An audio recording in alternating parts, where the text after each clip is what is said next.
ಕೋಟಿ ticket issue ಆಗಿದೆ. ಅದರಿಂದ ಇನ್ನು ರಿಲೀಸ್ ಆದರೆ ಎಷ್ಟು ಇದಾಗುತ್ತೆ ಅನ್ನೋದು ಒಂದು ಜನಗಳಿಗೆ ಎಲ್ಲರಿಗೂ ಗೊತ್ತಾಗಬೇಕು. ಆದ್ದರಿಂದ ಅವರು ದರ್ಶನ್ ಅವರು ಡಿ ಬಾಸ್ ತುಂಬ ಕಷ್ಟಜೀವಿ, ಕಷ್ಟದಿಂದ ಬಂದವರು ಅಂತ ಜನಗಳಿಗೆ ಎಲ್ಲರಿಗೂ ಗೊತ್ತಿದೆ. ಆದ್ದರಿಂದ ನಾವೇನು ಹೇಳೋ ಅಂಥದ್ದಿಲ್ಲ. ಪ್ರತಿಯೊಬ್ಬ ಕನ್ನಡಿಗರು ನಮ್ಮ ಕನ್ನಡ ಪಿಕ್ಚರ್ನ ನೋಡಿ ಕನ್ನಡ ಬ್ಯಾನರ್ನ ಉಳಿಸ್ಕೊಡಿ ಅಂತ ನಾವು ಕೇಳ್ಕೊತೀವಿ. ನಾವು ಕೇಳೋದ್ರಲ್ಲಿ ಯಾವುದೇ ಯಾರಿಂದ ನಮಗೇನು ₹1 ಯಾವುದೂ ಇಲ್ಲ.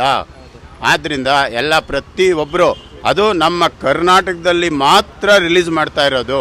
ಅದು ಯಾವ ಇದರಿಂದ ಕನ್ನಡ ಹೊರದೇಶಕ್ಕೆ ಹೋಗಬಾರ್ದು.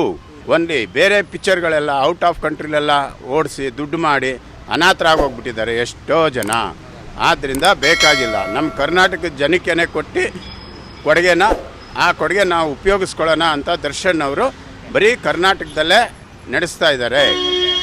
ಪ್ರತಿಯೊಬ್ಬರು ದಯವಿಟ್ಟು ಕಾಟೇರ ಚಿತ್ರ ನೋಡಿ ಪ್ರತಿ ಒಂದು ಥಿಯೇಟ್ರ್ನಲ್ಲೂ ಫುಲ್ ರಶ್ ಆಗಿ ಯಶಸ್ವಿ ಕಾಣಲಿ ಅಂತ ನಾವು ಆಚರಿಸ್ತೀವಿ. ಅನಾಥ ಹುಡುಗ ಆತ ತಂದೆ ಇಲ್ಲದೆ ಇರೋನು, ಅವ್ರ ತಂದೆ ವಿಲನ್ ಆಗಿದ್ದರಿಂದ ಅವ್ರಿಗೆ ಯಾರೂ ಅಷ್ಟು ಕೊಡಲಿಲ್ಲ. ಕನ್ನಡ ಫಿಲ್ಮ್ ಬ್ಯಾನರ್ಗೆ ಬಂದು ಎಷ್ಟು ಕಷ್ಟಪಟ್ಟು ಈ ಸ್ಟೇಜಿಗೆ ಬಂದು ನಿಂತಿದ್ದಾರೆ ಅನ್ನೋದು ದರ್ಶನ್ ಒಬ್ಬರಿಗೆ ಗೊತ್ತು, ಬೇರೆ ಯಾರಿಗೂ ಗೊತ್ತಿಲ್ಲ.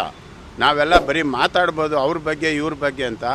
ಅಷ್ಟು ಯಾರು ಎಲ್ಲ ತುಳಿಯೋರಿದ್ದಾರೆ ಹೊರತು ಎತ್ತೋರು ಯಾರೂ ಇಲ್ಲ ಸರ್. ನಮಗೆ ನಾವೇ ಎದ್ದು ನಿಂತ್ಕೊಬೇಕು ಅಷ್ಟೇ ಸರ್. ನಾವು ನಮ್ಮ ಅಭಿಮಾನಿ ಕನ್ನಡಿಗರಿಗೆ ನಾವು ಹೇಳೋದು. Thank you sir. Thank you.